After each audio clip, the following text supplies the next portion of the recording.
الشيطان الرجيم. بسم الله الرحمن الرحيم. إن الله اشترى من المؤمنين أنفسهم وأموالهم بأن لهم الجنة يقاتلون في سبيل الله فيقتلون ويقتلون وعدا عليه حقا في التوراة والإنجيل والقرآن ومن أوفى بعهده من الله فاستبشروا ببيعكم الذي بايعتم به وذلك هو الفوز العظيم. التائبون العابدون الحامدون السائحون الراكعون الساجدون الآمرون بالمعروف والناهون عن المنكر والحافظون لحدود الله وبشر المؤمنين. ما كان للنبي والذين آمنوا أن يستغفروا للمشركين ولو كانوا أولي قربى من بعد ما تبين لهم أنهم أصحاب الجحيم.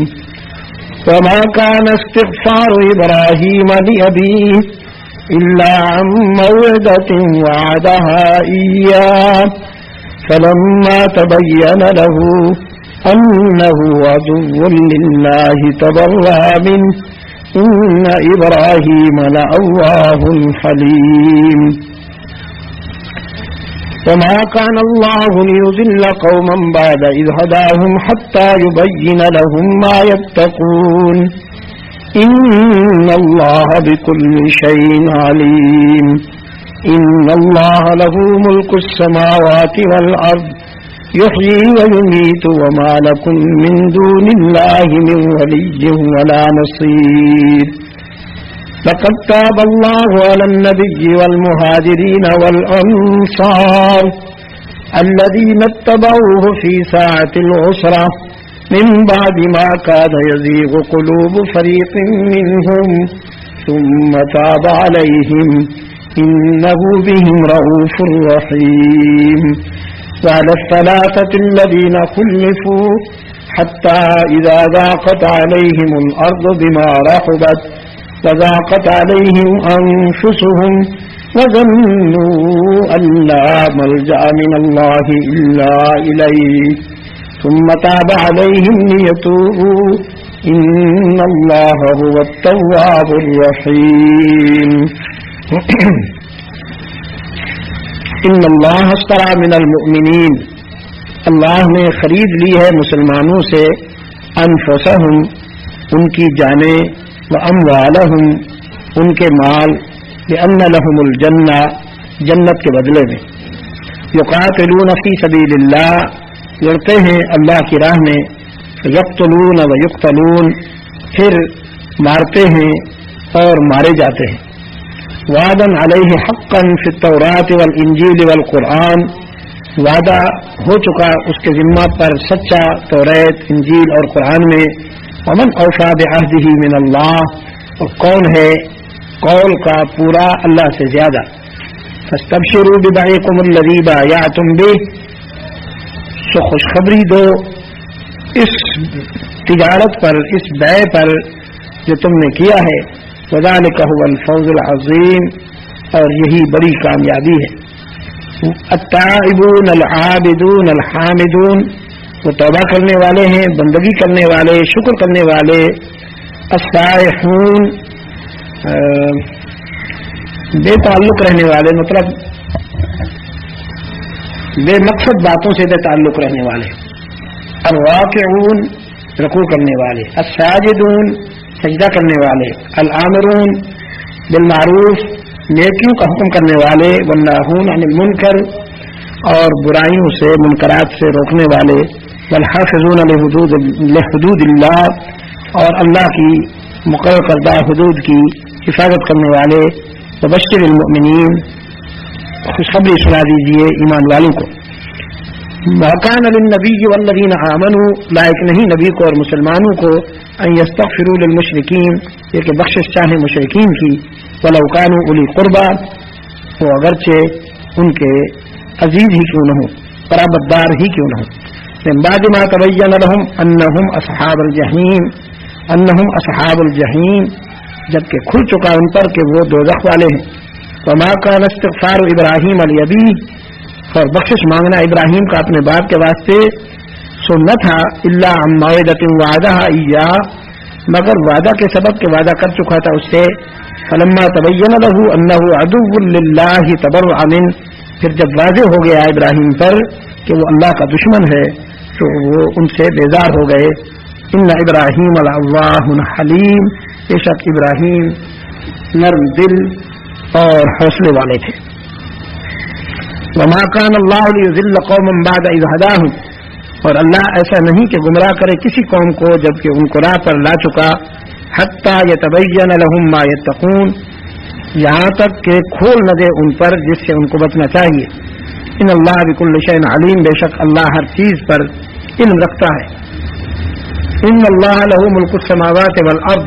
اللہ ہی کی سلطنت ہے آسمانوں اور زمینوں میں یحیی و یمیت جلاتا ہے اور مارتا ہے وما لکم من دون اللہ من ولی ولا نصیر اور تمہارا کوئی نہیں اللہ کے سوا حمایتی حوصلے والے تھے وما كان اللہ لیضل قوما بعد اذ ہداہم اور اللہ ایسا نہیں کہ گمراہ کرے کسی قوم کو جبکہ ان کو راہ پر لا چکا حتی یتبین لهم ما یتقون یہاں تک کہ کھول نہ دے ان پر جس سے ان کو بچنا چاہیے ان اللہ بکل شیء علیم بے شک اللہ ہر چیز پر علم رکھتا ہے ان اللہ له ملک السماوات والارض اللہ ہی کی سلطنت ہے آسمانوں اور زمینوں میں یحیی و یمیت جلاتا ہے اور مارتا ہے وما لکم من دون اللہ من ولی ولا نصیر اور تمہارا کوئی نہیں اللہ کے سوا حمایتی اور مددگار لقد تاب اللہ علی النبی والمہاجرین والانصار اللہ تعالی مہربان ہوا نبی پر مہاجرین اور انصار پر اور جو ساتھ رہے نبی کے الذین اتبعوہ فی ساعۃ العسرہ اور جو ساتھ رہے نبی کے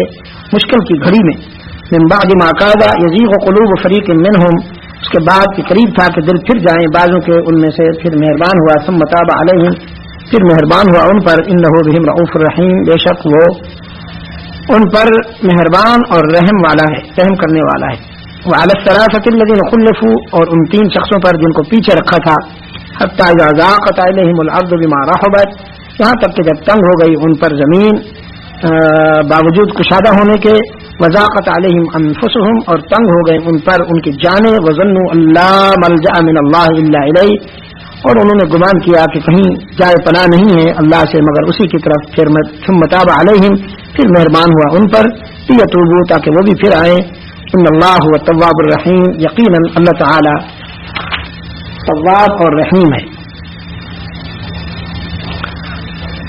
حضرت ابی بن کعب رضی اللہ تعالیٰ عنہ جو حلقہ رسالت کے قاری بھی ہیں اور حضرت عبداللہ بن عباس رضی اللہ عنہما ان کی رائے میں یہ آیہ کریمہ ان اللہ اشتری من المؤمنین عقبہ کی بیعت کرنے والے مسلمانوں کے لیے نازل ہوئی جن سے آپ صلی اللہ علیہ وسلم نے نبوت کے 11ویں سال پہلی بیعت لی پھر آپ صلی اللہ علیہ وسلم نے 1 سال کے بعد دوسری بیعت لی تو پہلی بیعت میں تقریباً 7 مسلمانوں نے بیعت کی دوسری میں 12 مسلمانوں نے بیعت کی اور آخری جو بیعت ہوئی آپ صلی اللہ علیہ وسلم سے وہ تقریباً 80 مرد اور 2 عورتوں نے بیعت کی پہلی بیعت کے بعد جو لوگ مسلمان ہوئے تھے انہوں نے درخواست کی تھی کہ ہمیں اسلام کی تعلیم دینے کے لیے کوئی استاد ہمیں بھیجا جائے چنانچہ آپ صلی اللہ علیہ وسلم کے حکم پر حضرت مصعب بن عمیر رضی اللہ تعالی عنہ ان مسلمانوں کو اسلامی تعلیمات سکھانے پڑھانے کے لیے قرآن کریم کی تعلیم کے لیے مدینہ طیبہ بھیجے گئے اور ایک خفیہ تاریخ اسلام کی پذیرائی کی اور اسلام کی قبولیت کی دل و نگاہ میں چل نکلی بہت سارے لوگ اس فطری موقف سے اتفاق کرنے لگے عقبہ جو ہے یہ اس علاقے کو کہتے ہیں جو منا کے دامن میں ہے جمرہ کے پاس ہی تو یہاں ایک پہاڑی کا نام عقبہ ہے جس میں آپ صلی اللہ علیہ وسلم نے ان مسلمانوں سے مشرکین مکہ کی نگاہوں سے بچ کر بیعت کی تھی اور انہوں نے اسلامی اصولوں پر اللہ کے رسول صلی اللہ علیہ وسلم کے ہاتھ پر وعدہ کیا تھا۔ اب وہ جگہ جو کہ آبادی بہت زیادہ ہو گئی تو اس کی شناخت ذرا مشکل ہو گئی ہے۔ جس طرح جہاں بیعت رضوان ہوئی تھی اب وہ جگہ بھی معلوم نہیں ہوتی آبادی ہو جانے کی وجہ سے۔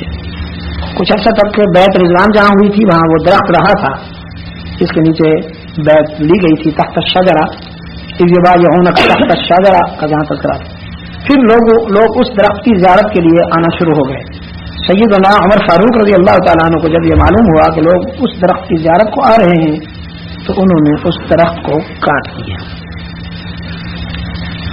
تو یہ کہتے ہوئے کاٹ دیا کہ مجھے تجھ سے محبت تو ہے کہ تجھ سے بڑی خوبصورت یادیں وابستہ ہیں، تیرے زیر سایہ ہمیں جنت کی خوشخبری ملی تھی اور اللہ کے رسول صلی اللہ علیہ وسلم کی اور اللہ کی رضامندی اور خوشنودی کا سرٹیفکیٹ ملا تھا، لیکن آج تیری زیارت کے لیے آنے والے کل کہیں تجھ سے حاجات نہ مانگنے لگیں اور تجھے مقام الوہیت پر نہ لے جائیں، اس لیے اس درخت کو کاٹ دیا سیدنا عمر فاروق رضی اللہ تعالیٰ عنہ نے۔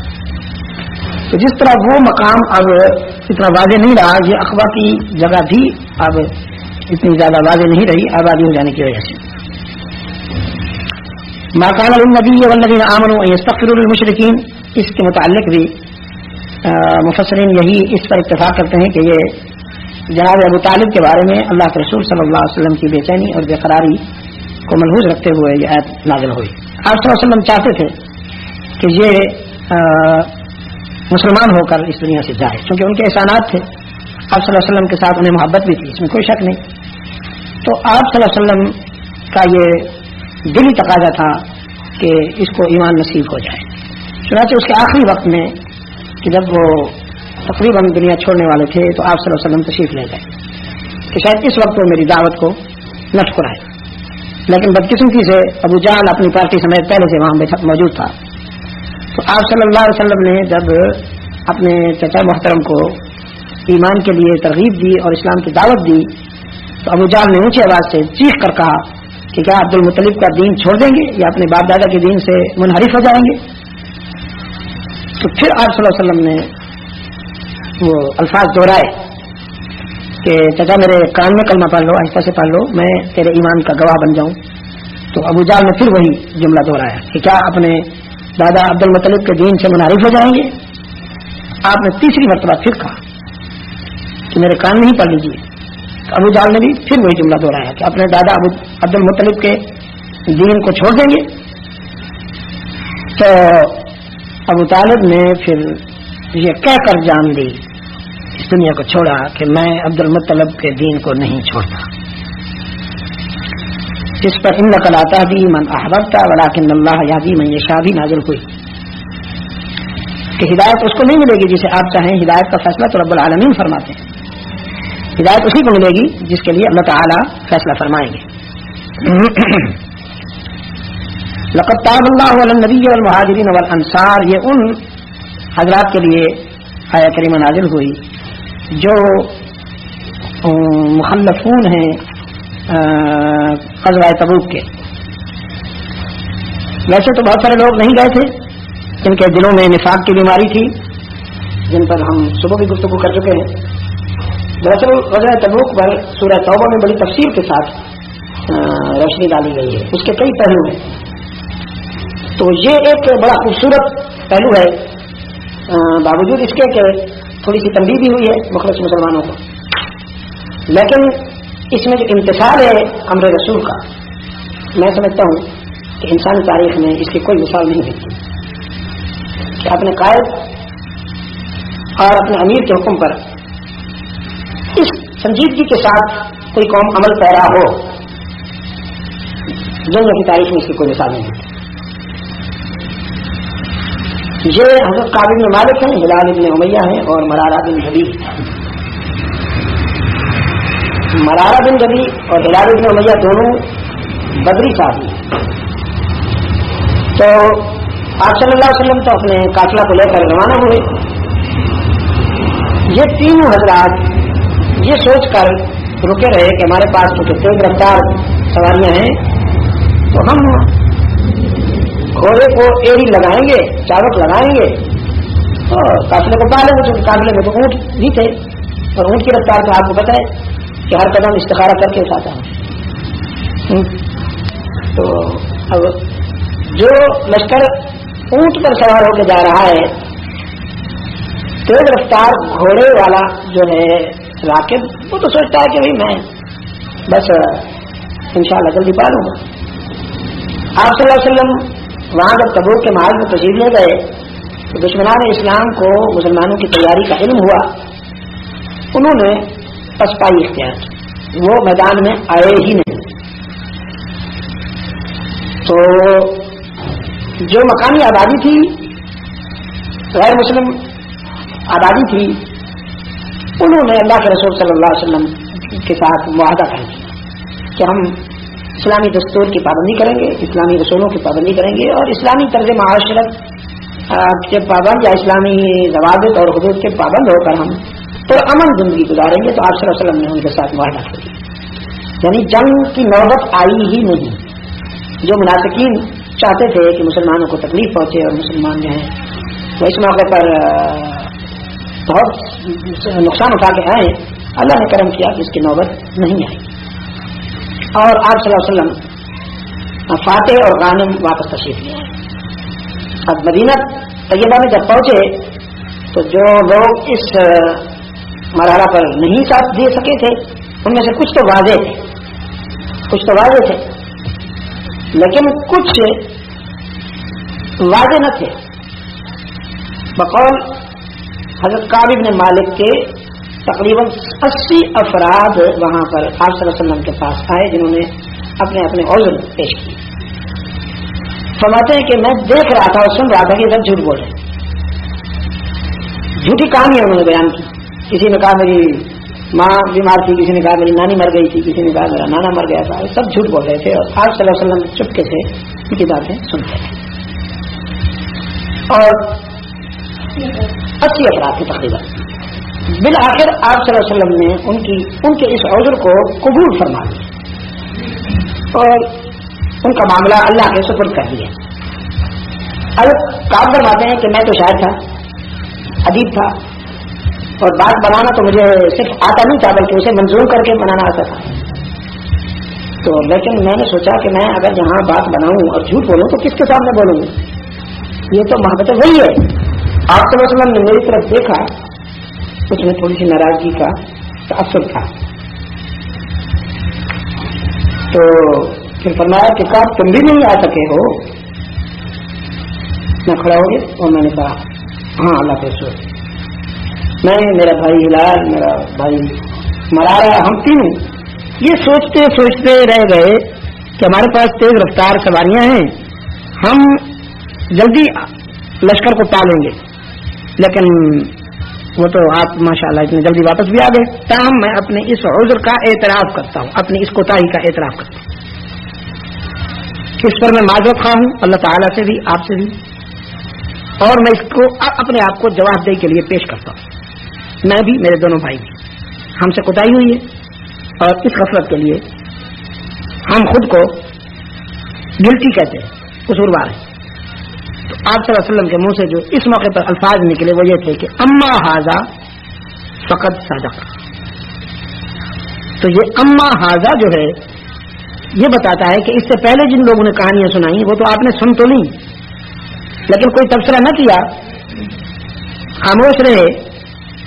اب جب کعب نے اپنی بات بتائی تو آپ نے فرمایا کہ اما ھذا، البتہ یہ جو ہے فقط صدقہ، سچ بولتا ہے. تو پھر فرمایا فقل، اب جاؤ، حتی یقضی اللہ فیک، یہاں تک کہ اللہ تعالیٰ تمہارے معاملے میں فیصلہ فرمائے. اور مسلمانوں سے کہا کہ ان سے مکمل بائیکاٹ کر لیا جائے یہاں تک کہ ان کے سلام کا جواب بھی نہ دیا جائے. چنانچہ قرآن کی اطلاع کے مطابق ضاقت علیہم الارض بما رحبت کا منظر سامنے آ گیا کہ زمین اپنی وسعت کے باوجود تنگ ہو گئی. سوشل بائیکاٹ کا حکم ہوا، ترک موالات کا حکم ہوا اللہ کے رسول صلی اللہ علیہ وسلم کی طرف سے. تو حضرت کعب بن مالک فرماتے ہیں میں گھر گیا تو میری بیوی سامان باندھ رہی تھی، کپڑے وغیرہ باندھ رہی تھی. میں نے پوچھا کہاں، بولی نہیں، اشارہ کیا والدین کے گھر جاؤں گی. اور کہاں جاؤں گی؟ بیٹی کی دوڑ تو ماں باپ کے گھر تک ہوتی، میری اجازت کے بغیر جاؤں گی؟ چپ. پھر کہا کہ کیا میں تیرا شوہر نہیں ہوں؟ تو اس پر پھر وہ بول پڑی. بول کیا پڑی؟ پھٹ پڑی. اس نے کہا تو میرا شوہر بعد میں ہے، محمد میرا آقا پہلے ہے صلی اللہ علیہ وسلم. تو رحمت عالم صلی اللہ علیہ وسلم کا حکم ہے، میں تو ان کے حکم کی پابند ہوں. تو میرا رفیق زندگی بھی ہے، تو میرا شوہر بھی ہے، لیکن بعد میں پہلے آقا. وہ چلی گئی. فرماتے ہیں کہ جس کسی کو میں سامنا کرتا ہوں وہ اجنبی ہے، اجنبی ہے. یہاں تک کہ میرے عزیز اور رشتے دار جن پر مجھے بڑی حجت تھی وہ بھی میرے ساتھ ان کا کوئی خاص وہ نہ ہوا. تو اس طرح 40 دن گزر گئے اس کیفیت میں. ہلال ابن امیہ بوڑھے تھے، ان کی بھی اہلیہ جانے لگی، لیکن اللہ کے رسول صلی اللہ علیہ وسلم نے اس کو روک لیا کہ اس بوڑھے کی لوک آفٹر کے لیے اور کوئی شخص نہیں ہے، تو تم اس بوڑھے کو تنہا نہ چھوڑ کے جاؤ. حضرت کعب فرماتے ہیں یہ جو لمحات ہم سے گزرے ہیں انہیں الفاظ میں لانا بہت مشکل ہے. اور ہم زندہ کیسے رہے؟ دل کرتا تھا کسی کنویں میں چھلانگ لگا دیں، دل کرتا تھا کہ اپنی جان دے دیں. کیا اس زندگی میں کیا رہ گیا؟ تو فرماتے ہیں کہ ایک اللہ کے رسول صلی اللہ علیہ وسلم کی ادا تھی جس سے ہمیں زندگی کا حوصلہ ملتا تھا. اور وہ ادا یہ تھی کہ جب ہم نماز کی نیت باندھ لیتے تھے تو آپ صلی اللہ علیہ وسلم ہمیں شفقت سے دیکھ لیا. لیکن جب ہم سلام پھیرتے اور ہم دیکھتے تو آپ صلی اللہ علیہ وسلم ہماری طرف نہیں دیکھتے. تاہم نماز کی حالت میں رحمت عالم صلی اللہ علیہ وسلم کا مشفقانہ نگاہوں سے ذرا سا دیکھ لینا ہمارے لیے ڈھاس بن گیا، زندہ رہنے کا بہانہ بن گیا. اس نگاہ نے ہمیں زندگی دے دی، ورنہ ہم نہ جی سکتے. تو وہ ایک شعر ہے اس وقت مجھے بھولا ہوا ہے، اس کا اگلا مصرع ہے کہ وہ جو وقت ناز ایک جنبش تیری نظروں میں تھی یا تیری آنکھوں میں تھی، بہر تسکین دل میں رکھ لی ہے غنیمت جان کر. واہ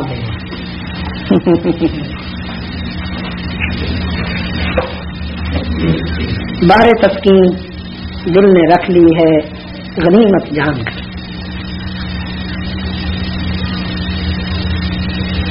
بہر تسکین دل نے رکھ لی ہے غنیمت جان کر، وہ جو وقت ناز ایک جنبش تیرے ابرو میں تھی. وہ جو وقت ناز ایک جنبش تیرے ابرو میں تھی، بہر تسکین دل نے رکھ لی ہے غنیمت جان کر. اب یہ پتہ نہیں کب سے تحت شعور میں پڑا ہوا شعر آج نکل آیا. تو محبوب کی اس ادا نے ہمیں زندگی کا حوصلہ دے دیا. فرماتے 40 دن ہو گئے تھے. اب ایک اور امتحان کہ غسان شاہ غسان کا ایک نمائندہ سفارتکار مدینہ میں یہ کہتا ہوا سنا گیا کہ من یدل علی کعب بن مالک، من یدل علی کعب بن مالک، مجھے کعب کا پتہ کون بتائے گا، مجھے کعب کی خبر کون دے گا. من یدل علی کعب بن مالک کو لوگوں نے اشارہ کر دیا وہ ہے.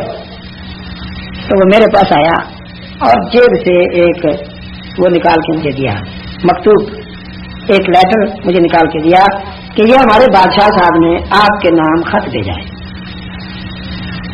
اچھا جی. فرماتے ہیں میں نے جب وہ خط پڑھا تو وہ خط کیا تھا؟ اس خط میں لکھا تھا ہم نے سنا ہے کہ تیرے قائد نے تیرے ساتھ سوشل بائیکاٹ کر لیا ہے. کہا تیرے جیسے لوگ تو بڑے قیمتی ہوتے ہیں.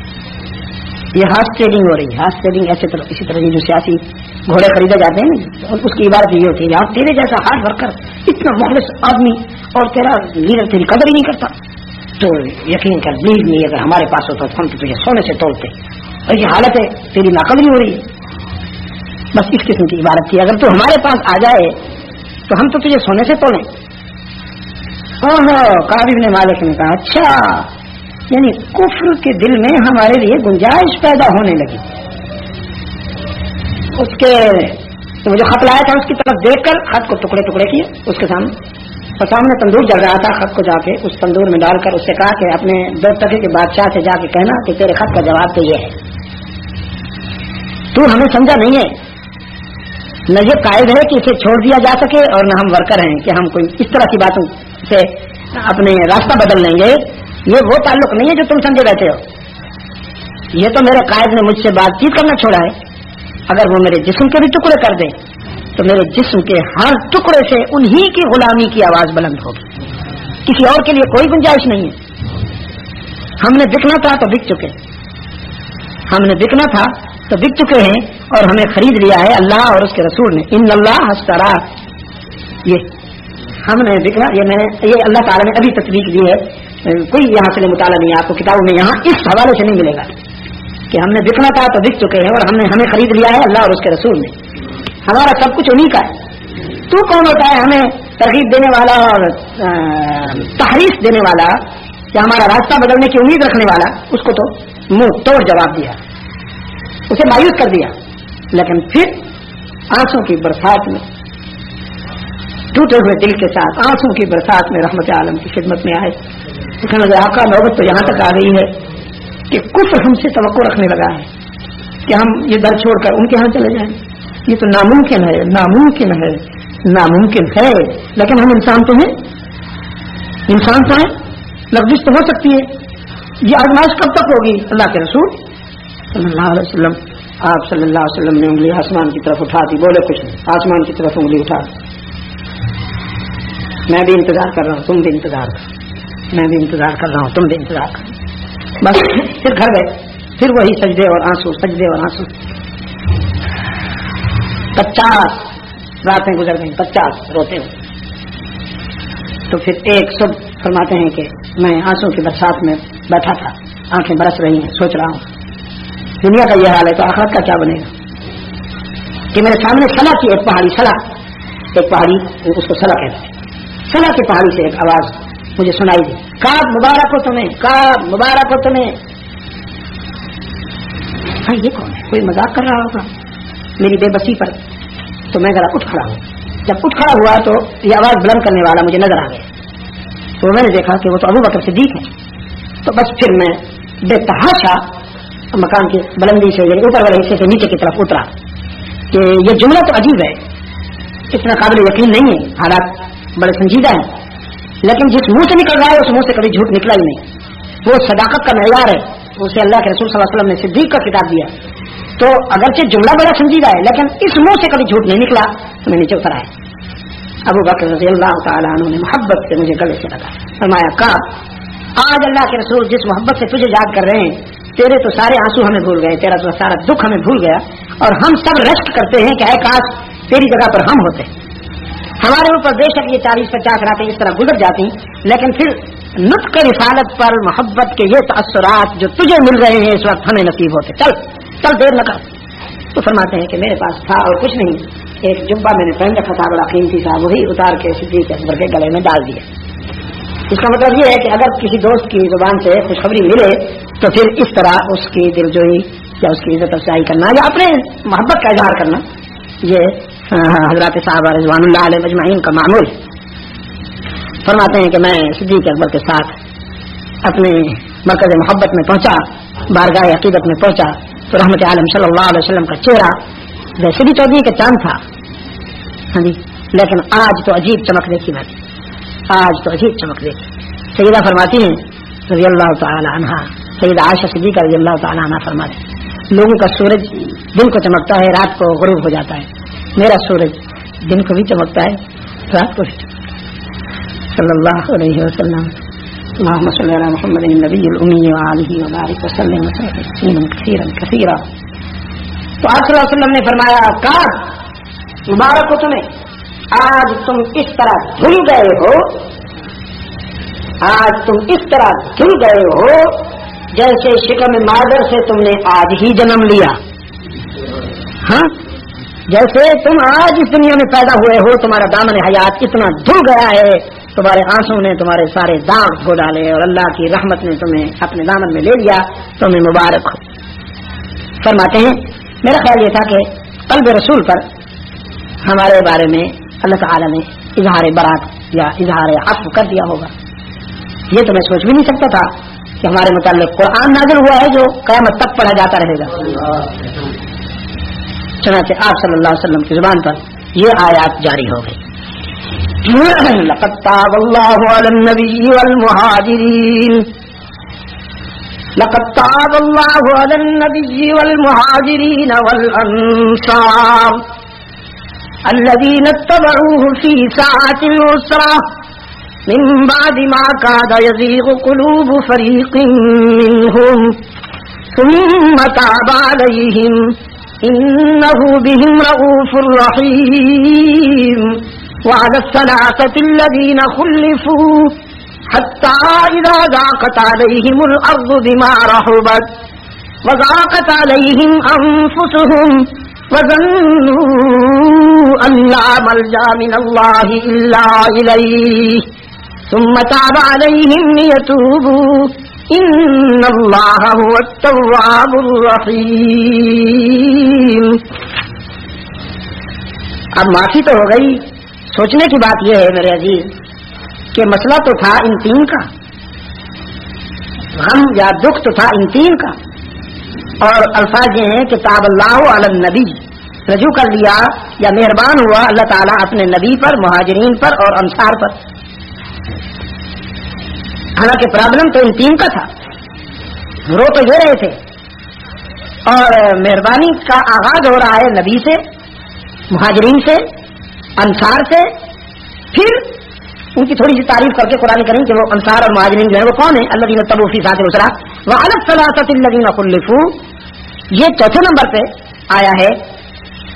ہاں ہونا تو یہ چاہیے تھا کہ لقد تاب اللہ علی الثلاثۃ الذین خلفوا، کہ اللہ نے ان تینوں کو معاف فرما دیا اور ان پر مہربان ہو گیا۔ یہ کیوں؟ پہلے نبی کی بات کیوں آئی ہے، پھر مہاجرین کی بات کیوں آئی ہے، پھر انصار کی بات کیوں آئی ہے؟ تو اس حوالے سے قرآن کریم کہنا یہ چاہتا ہے کہ بظاہر تو وہ تین دکھی تھے، لیکن ان کا یہ دکھ ان کا نہیں، ان کے آقا کا زیادہ تھا۔ وہ اتنے دکھی نہیں تھے جتنا ان کے دکھ میں ان کا آقا دکھی تھا۔ یہ ہے اطاعت اور امیر کے درمیان وہ روحانی تعلق کہ جسے پھر خریدا بھی نہیں جا سکتا اور جسے توڑا بھی نہیں جا سکتا۔ دنیا کی کوئی طاقت اس تعلق کو نہیں توڑ سکتی کہ جب امیر کے دل میں اطاعت کرنے والوں کا اس قدر احترام ہو، اس قدر محبت ہو کہ وہ خود اتنے دکھی نہیں جتنا وہ دکھی ہیں، تو اللہ تعالیٰ نے پہلے اپنے محبوب کے آنسو پوچھے۔ ان کے دکھ میں تو اس قدر مغموم ہو گیا، تو رب العالمین نے جب آنسو پوچھنا چاہے تو پہلے ان کے آقا کے آنسو پوچھے۔ دوسری بات یہ کہ وہ تنہا نہیں تھے اس دکھ میں، ان کے بھائی بھی دکھی تھے، ان کے بھائی مہاجرین اور انصار بھی ان سے کہیں زیادہ دکھی تھے۔ یہ نہیں کہ اگر ایک میں دکھ ہے تو کوئی بات نہیں، نبھاتا رہے، ہم تو مزے کریں۔ مسلمان کا کردار جو ہے، مسلمان کا کردار وہ انسانیت کے وجود میں ایک آنکھ کا کردار ہے، ایک آنکھ کا کردار ہے۔ مبتلا درد کوئی عضو ہو روتی ہے آنکھ، مبتلا درد کوئی عضو ہو روتی ہے آنکھ، کس قدر ہمدرد سارے جسم کی ہوتی ہے آنکھ۔ میرے شہید بیٹے نے اللہ تعالیٰ اس کے درجات بلند فرمائے، جو زندگی کا آخری بیان کیا اس میں یہ شعر پڑھا۔ ہاں وہ کچھ نوجوانوں کو مطلب سوشل ویلفیئر کے لیے تیار کرتے ہوئے جو اس سے پڑھتے تھے کہ ہمیں انسانیت کی فکر کرنی چاہیے، کشمیر میں کیا ہو رہا ہے، فلسطین میں کیا ہو رہا ہے، مسلمان کتنے دکھی ہیں اور ان پر کتنے ظلم ڈھائے جا رہے ہیں، اور تم لوگ کیا کرتے ہو؟ تم یہاں ٹی وی کے آگے بیٹھے ہوئے اور تم جہاں خوش خرم زندگی گزار رہے ہو، تمہارے دل پر ان تمام باتوں کا کوئی اثر نہیں ہوتا۔ اس پر یہ شعر پڑھا تھا اس نے کہ مبتلا درد کوئی عضو ہو روتی ہے آنکھ، کس قدر ہمدرد سارے جسم کی ہوتی ہے آنکھ۔ تو مسلمان کا جو کردار ہے انسانیت کے وجود، ہاں وہ کچھ نوجوانوں کو مطلب سوشل ویلفیئر کے لیے تیار کرتے ہوئے جو اس سے پڑھتے تھے کہ ہمیں انسانیت کی فکر کرنی چاہیے، کشمیر میں کیا ہو رہا ہے، فلسطین میں کیا ہو رہا ہے، مسلمان کتنے دکھی ہیں اور ان پر کتنے ظلم ڈھائے جا رہے ہیں، اور تم لوگ کیا کرتے ہو؟ تم یہاں ٹی وی کے آگے بیٹھے ہوئے اور تم یہاں خوش و خرم زندگی گزار رہے ہو، تمہارے دل پر ان تمام باتوں کا کوئی اثر نہیں ہوتا۔ اس پر یہ شعر پڑھا تھا اس نے کہ مبتلا درد کوئی عضو ہو روتی ہے آنکھ، کس قدر ہمدرد سارے جسم کی ہوتی ہے آنکھ۔ تو مسلمان کا جو کردار ہے، انسانیت کے وجود میں ایک آنکھ کا کردار ہونا چاہیے کہ جہاں کہیں کسی انسان پر کوئی دکھ آئے، کوئی مصیبت آئے تو وہ اس کو محسوس کرے۔ جس طرح آنکھ جسم کے کسی بھی حصے میں درد کو محسوس کر کے روتی ہے، سر میں درد ہو تو آنکھ روتی ہے، پاؤں میں دکھن ہو تو آنکھ روتی ہے، جی پیٹ میں درد ہو تو آنکھ روتی ہے، پاؤں میں درد ہو یا ہاتھوں میں درد ہو تو آنکھ روتی ہے۔ جسم کا کوئی حصہ بھی اگر بیمار ہو تو آنکھ اس کا ساتھ دیتی ہے آنسو بہا کر۔ یہ کردار ہونا چاہیے مسلمان کا۔ مہاجرین و انصار کا تذکرہ بھی مخلفین سے پہلے کیا ہے اللہ تعالیٰ نے، اس لیے کہ وہ بھی اپنے بھائیوں کے غم میں ان سے کہیں زیادہ دکھی تھے۔ یہ کتنے پیغام ہو گئے قرآن کریم کے؟ 2، نبی صلی اللہ علیہ وسلم اور پھر مہاجرین و انصار۔ تیسرا قرآن کریم کا پیغام یہ ہے کہ ہر بات کے لیے عفو و درگزر کی گنجائش ہے، لیکن فریضہ جہاد میں کوتاہی ناقابل برداشت ہے۔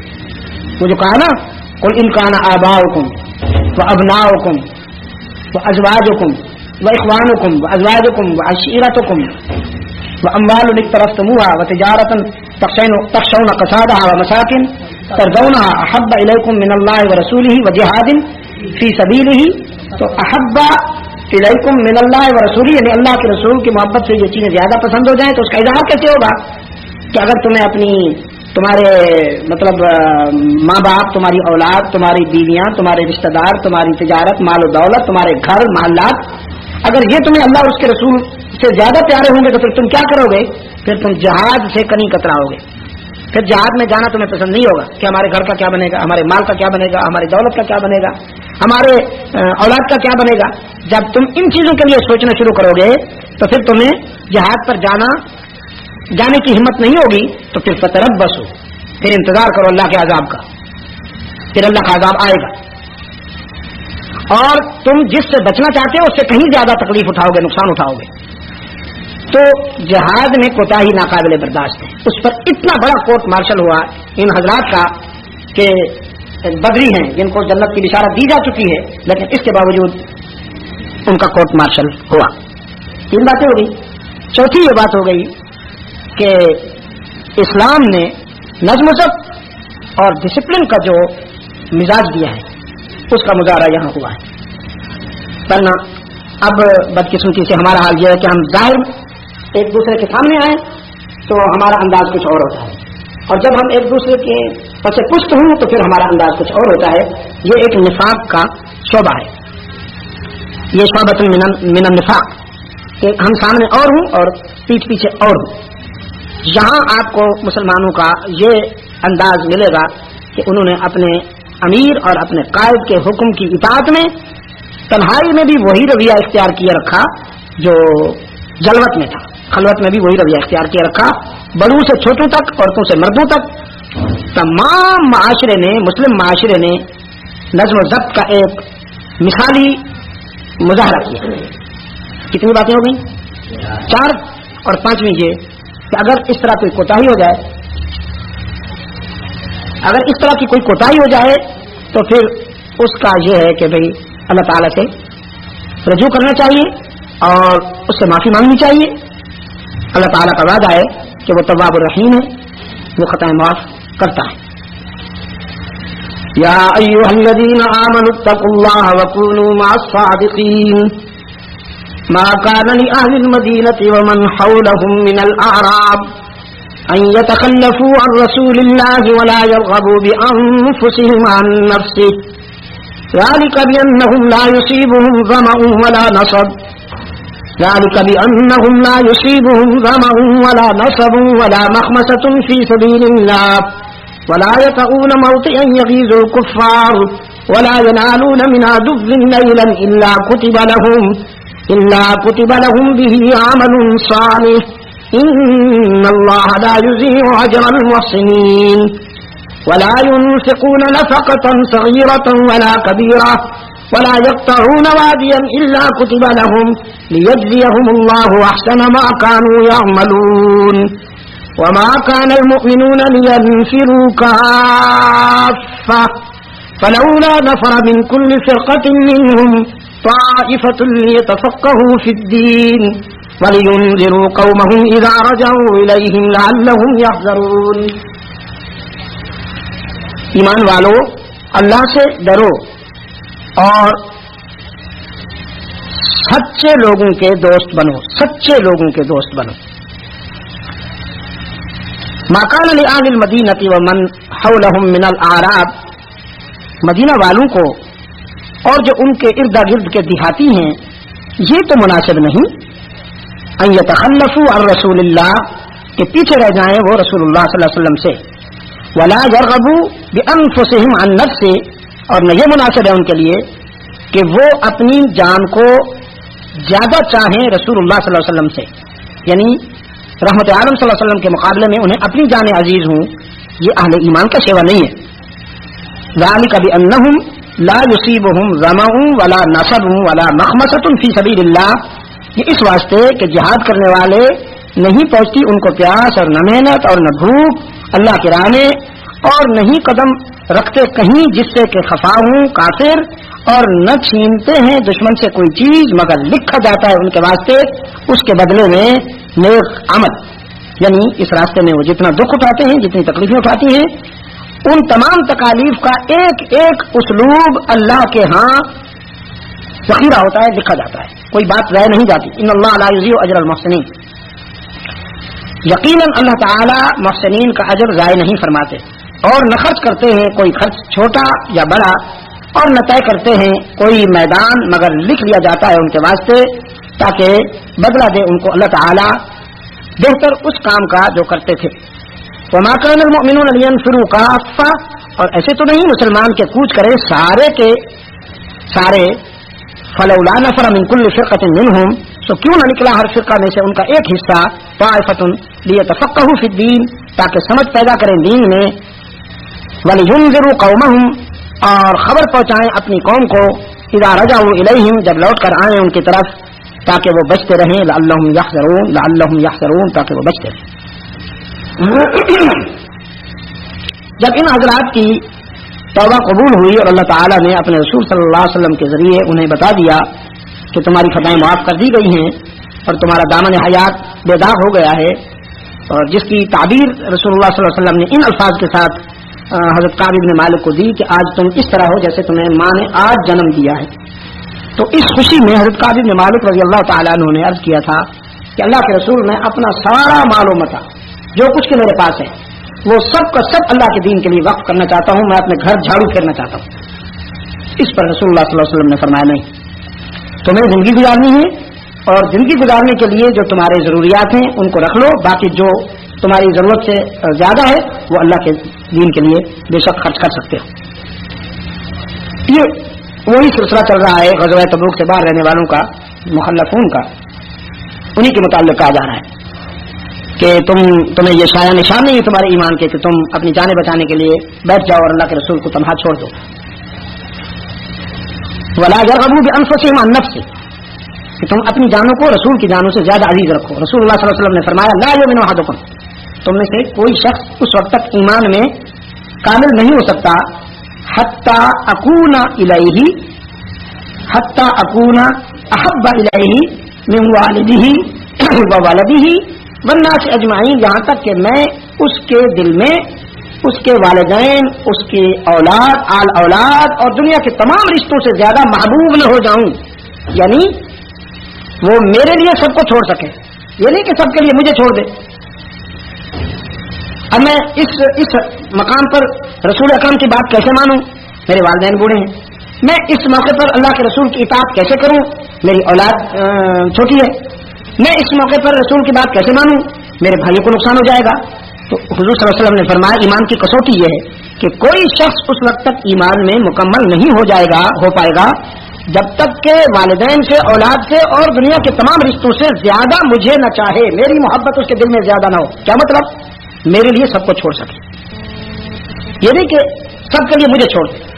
تو لا يرغبوا بانفسهم عن نفسه، اللہ تعالیٰ کا وعدہ یہ ہے کہ لا يصيبهم ظمأ ولا نصب ولا مخمصة، پیاس، بھوک اور چلنے کی محنت، جہاد میں جو جو مرحلے آتے ہیں ان کی ایک ایک چیز کا تمہارا حساب ہے. ایک پسینے کی بوند بھی گری تو وہ حشر میں میزان میں تمہارے اعمال صالحہ کی صورت میں سامنے آئے گی. ایک پسینے کا قطرہ بھی اگر گرا تو وہ اعمال صالحہ کی صورت میں تمہارے سامنے آئے گا اور وہ دنیا کی کئی نفلی نیکیوں سے زیادہ وزن ہوگا اس کا.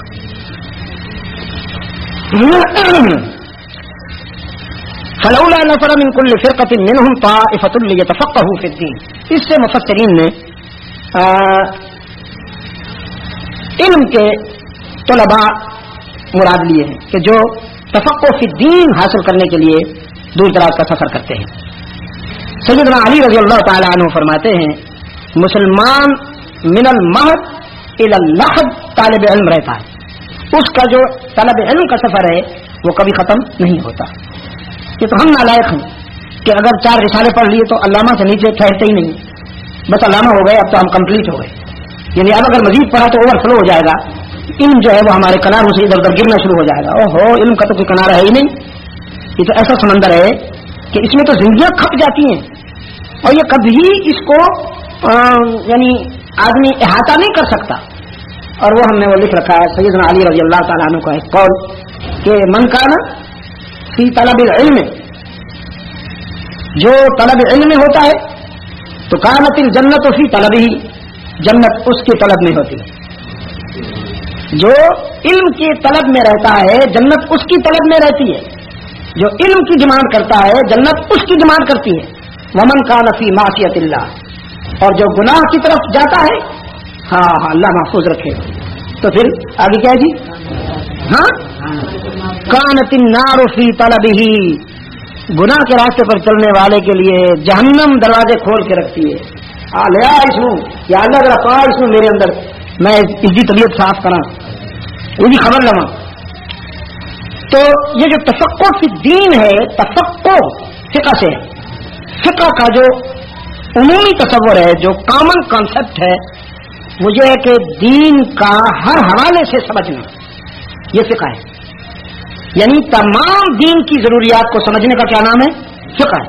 حضور صلی اللہ علیہ وسلم جب کسی پر مہربان ہوتے تھے, شفقت فرماتے تھے, تو پھر اس کے لیے دعا کرتے تھے اللہم فقہہ فی الدین. یہ دعا حضور صلی اللہ علیہ وسلم نے حضرت عمر رضی اللہ تعالیٰ عنہ کے لیے بھی کی. یہ دعا آپ صلی اللہ علیہ وسلم نے حضرت ابو ہریرہ کے لیے بھی کی. یہ دعا آپ صلی اللہ علیہ وسلم نے حضرت معاویہ کے لیے بھی کی. حضرت معاویہ رضی اللہ تعالیٰ عنہ کے لیے بھی آپ صلی اللہ علیہ وسلم نے یہ دعا کی کہ یا اللہ اسے دین میں تفقہ عطا فرما اور اسے ہادی اور مہدی بنا, اس کے ذریعے لوگوں کو ہدایت دے اور خود اسے بھی ہدایت عطا فرما. تو یہ جو تفقہ فی الدین ہے, یہ ایک ایسا اجتماعی تصور ہے انسان کی زندگی کا کہ جس سے وہ پورے دین کی ضروریات کی سمجھ حاصل کر لے. یہ اللہ تعالیٰ کا انعام ہے. اللہ تعالیٰ اپنے خاص بندوں پر یہ انعام فرمایا کرتے ہیں. تو ایک طبقہ ایسا ہونا چاہیے. اصل بات یہ جی کہ مسلم معاشرے میں, بلکہ انسانی معاشرے میں سارے لوگ ایک کام پر نہیں لگ جاتے. کسی کا کوئی کام ہوتا ہے, کسی کا کوئی کام ہوتا ہے. وہ اپنے اپنے کام میں, کوئی تجارت کر رہا ہے, کوئی زراعت کر رہا ہے, کوئی کھیتی باڑی میں لگا ہوا ہے, کوئی ملوں میں کارخانوں میں مزدوری کر رہا ہے, کوئی ہسپتالوں میں مریضوں کی لوک آفٹر کر رہا ہے, تو کوئی تعلیم کے شعبے میں لگا ہوا ہے, یہ کوئی انتظامی امور میں ہے, معاشرے کو برائیوں سے بچانے کے لیے انتظامی اس میں لگا ہوا ہے, حفاظتی کام کر رہا ہے, سیکورٹی کے لیے لگا ہوا ہے. تو یہ مختلف جو شعبے ہیں, رب العالمین نے فرمایا کہ تمہاری ایک مکمل جماعت ہونی چاہیے جو دین کا فہم حاصل کرنے کے لیے اپنے آپ کو وقف کر دے, تاکہ اگر دوسرے شعبوں میں کوئی کوتاہی رہ جائے تو پھر یہ اس کوتاہی کو پورا کرے. تمہارے اندر علماء موجود ہوں گے, اگر تمہارے اندر فقہاء موجود ہوں گے, تو پھر تمہاری جو دینی زندگی ہے اس میں کوئی نقص نہیں آئے گا. وہ بیلنس کے ساتھ چلے گی, توازن کے ساتھ چلے گی. وہ تمہیں سپورٹ کریں گے علم و حکمت کے حوالے سے.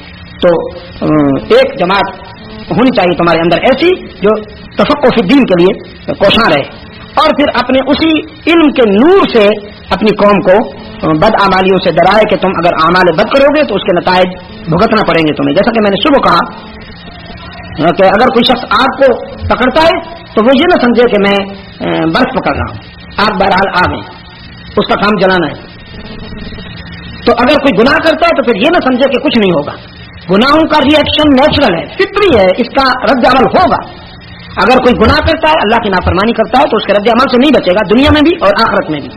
ایک قسط یہاں دنیا میں بھی اس کی ادا کی جاتی ہے. تو وہ اپنے اس تفقہ فی الدین کے روشنی میں اپنی قوم کی بھی وہ رہنمائی کریں گے.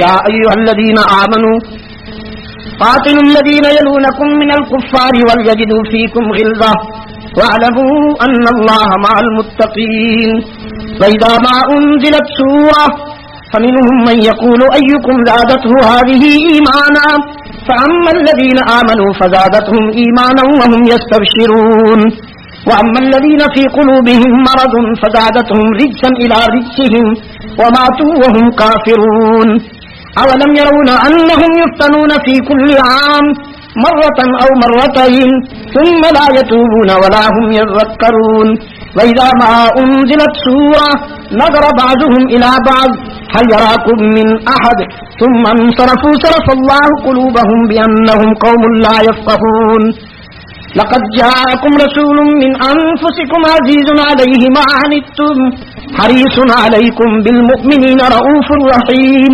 فإن تولوا فقل حسبي الله لا إله إلا هو علیہ توکلت وہو رب العرش العظیم. اے اہل ایمان، لڑتے رہو اپنے نزدیک کے کافروں سے. ہاں واشنگٹن پھر جانا پہلے ذرا اپنے پڑوسیوں کی خبر لے لو. قاتلوا الذین یلونکم من الکفار، جو تمہارے قریب ہیں ان سے نمٹ لو، اس لیے کہ ان سے تمہیں زیادہ نقصان پہنچ سکتا ہے. وَلْيَجِدُوا فِيكُمْ غِلْظَةً، اور وہ تمہارے اندر حمایت حق کی شدت محسوس کریں. یہ حمایت حق میں اپنی طرف سے محذوف ہے، یہ اس میں مستور نہیں ہے، مستور مجمر ہے، محذوف ہے. وَلْيَجِدُوا فِيكُمْ غِلْظَةً، وہ تمہارے اندر حمایت حق کی پوری شدت محسوس کرے. وہ یہ نہ سمجھے کہ یہ موم کے بنے ہوئے ایسے ہی بس. سیدنا عمر فاروق رضی اللہ تعالیٰ عنہ سے متعلق مورخین کہتے ہیں کہ اس شخص کی گفتگو اتنا کام نہیں کرتی تھی جتنی اس شخص کی خاموشی کام کرتی تھی. اس کے سکوت سے بلاغت کے سمندر بہتے تھے، فصاحت کے دریا بہتے تھے، خاموش رہتے، مگر اس سکوت سے طاغوت لرزتا تھا، کانپتا تھا. سین مسجد نبی میں سوئے ہوئے، بازو سر کے نیچے رکھا ہوا ہے. اور حضرت انس کہتے ہیں رضی اللہ تعالیٰ عنہ کہ میں نے اس وقت کہ جب عمر فاروق کی قیادت میں وسعت پذیر سلطنت اسلامیہ 22 لاکھ مربع میل پھیل چکی تھی، 22 لاکھ اسکوائر مائل سلطنت اسلامیہ کی حدود تھی. اس وقت میں نے فاروق اعظم کو صحن مسجد نبوی میں دیکھا، جن کے کرتے کے 14 پیوند تھے، ایک روایت میں 17 پیوند تھے، اور ان 17 یا 14 پیوندوں میں سے 4 ٹاکیاں کپڑے پر چمڑے کی تھی. اس سے کوئی ان کی عزت میں فرق نہیں آیا بلکہ عزت میں اضافہ ہوا. ہم جو عورتوں کی طرح کپڑے پہنتے ہیں رنگ برنگی کڑھائی والے شوخ رنگ والے، ہائے ہائے ہمیں کیا ہو گیا، کس کی نظر لگ گئی. مردانگی کا تو یہ تو ساری باتیں مردانگی کے خلاف ہیں. مجھے افسوس ہے کہ علماء کرام کو میں ایسے دیکھتا ہوں، لڑکیاں بننے کی کوشش کرتے ہیں جی، جیسے بیچاری لڑکیوں کو رنگ روغن کا سہارا لینا پڑتا ہے. یہ دینی موقع سے تعلق رکھنے والے لوگ ایسا لگتا ہے جیسے وہ پچھتا رہے ہیں کہ ہم اس جنس میں کیوں پیدا ہو گئے. دوسری طرف ہوتے تو قیامت اٹھاتے. تو کیا یہ کس پر بات آ گئی تھی؟ وَلْيَجِدُوا فِيكُمْ غِلْظَةً، تمہارے اندر کفار جو ہیں حمایت حق کی شدت پوری طرح محسوس کریں، تمہیں موم کی ناک نہ سمجھیں، کمزور نہ سمجھیں. اچھا آپ کو ایک اور بات بتاؤں علماء کرام. سیدنا امیر معاویہ رضی اللہ تعالیٰ عنہ نے 20 سال تک شام کے گورنر کی حیثیت سے اور 19 سال پوری سلطنت اسلامیہ کے حکمران کی حیثیت سے، جب ان کا مصالحت ہو گئی سیدنا حسن ابن علی رضی اللہ تعالیٰ عنہما سے، تو امیر المومنین کی حیثیت سے 19 سال اور گورنر شام کی حیثیت سے 20 سال. کتنے بنے؟ تقریباً 40 سال کے عرصے میں حضرت عبداللہ ابن عمر رضی اللہ عنہما فرماتے ہیں میں نے کبھی اس شخص کو لوگوں کے سامنے ہنستا ہوا نہیں دیکھا. اور ہمارے کہہ پورے محلے کو چین نہیں لینے دیتے. اسی طرح رحمت عالم صلی اللہ علیہ وسلم کی ذکر میں بتا چکا ہوں آپ کو کسی درس میں کہ ذکر کسی نے نہیں دیکھا, تبسم دیکھا, صرف تبسم وہ ہے کہ جو بغیر آواز کے ہو, اور ذکر کیا ہے جس میں آواز. تو آواز والی ہنسی آپ صلی اللہ علیہ وسلم نے پوری زندگی کبھی نہیں فرمائی. قرآن کہتا ہے فَلْيَضْحَكُوا قَلِيلًا وَلْيَبْكُوا كَثِيرًا, فَلْيَضْحَكُوا قَلِيلًا وَلْيَبْكُوا كَثِيرًا. تھوڑا سا ہنس لو بہت پھر رونا پڑے گا, تھوڑا سا ہنس لو بہت رونا پڑے گا.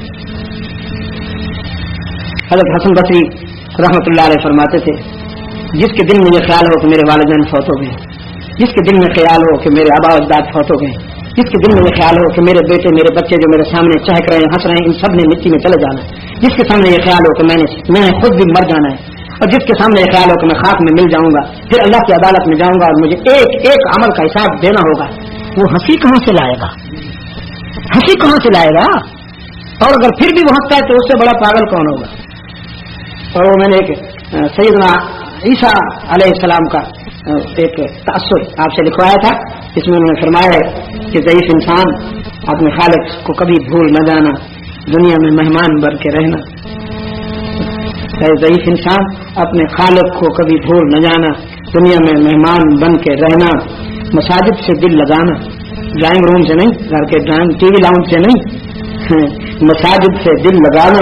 اور آنکھوں کو آنسو سے آباد رکھنا, آنکھوں کو آنسو سے آباد رکھنا. جسم کو صبر کا عادی بنانا اور دل کو ذکر کا خوگر بنانا. آنے والی کل کے متعلق رزق کا فکر نہ کرنا, یہ تقویٰ تو چڑیوں کو بھی آتا ہے, وہ بھی آنے والی کل کے لیے رزق اکٹھا نہیں کرتی.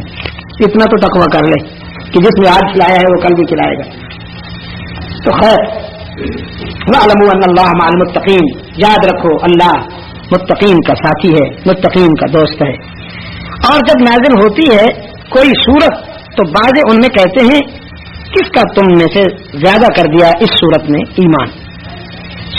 جو لوگ ایمان رکھتے ہیں ان کا زیادہ کر دیا اس صورت میں ایمان, اور وہ خوش وقت ہوتے ہیں, یعنی